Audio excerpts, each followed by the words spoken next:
কর্ণাটকের উকিল ধার করালাম, সেখান থেকে বেলের ব্যবস্থা করালাম।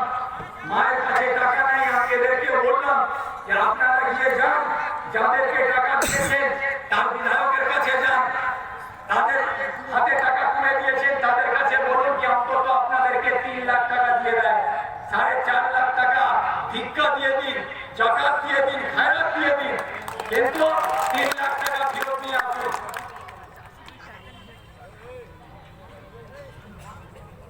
3 লাখ টাকা আপনি ফেরত নিয়ে আসুন এবং সেই 3 লাখ টাকা দিয়ে আপনার ছেলেকে ফিরিয়ে আনার ব্যবস্থা আমি করবো। মা ছুটলো, তার আবার গিয়ে কান্নাকাটি করলো, কিন্তু তারা তাদের প্রতি কোনো সহানুভূতি দেখালো না, উল্টো তাকে তাড়িয়ে দেওয়া হলো এবং বলা হলো কি ভিক্টর হরিদাস পাল যে এখান থেকে বের করিয়ে দেবে।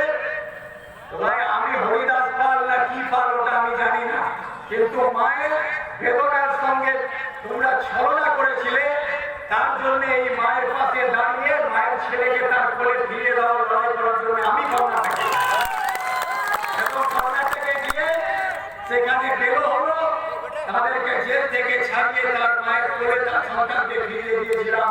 তার নাম হচ্ছে শ্রাবণ আর আরেকজনের নাম হচ্ছে সুশান্ত। এই দুজনকে বাড়ি ফিরিয়ে দেওয়া হয়।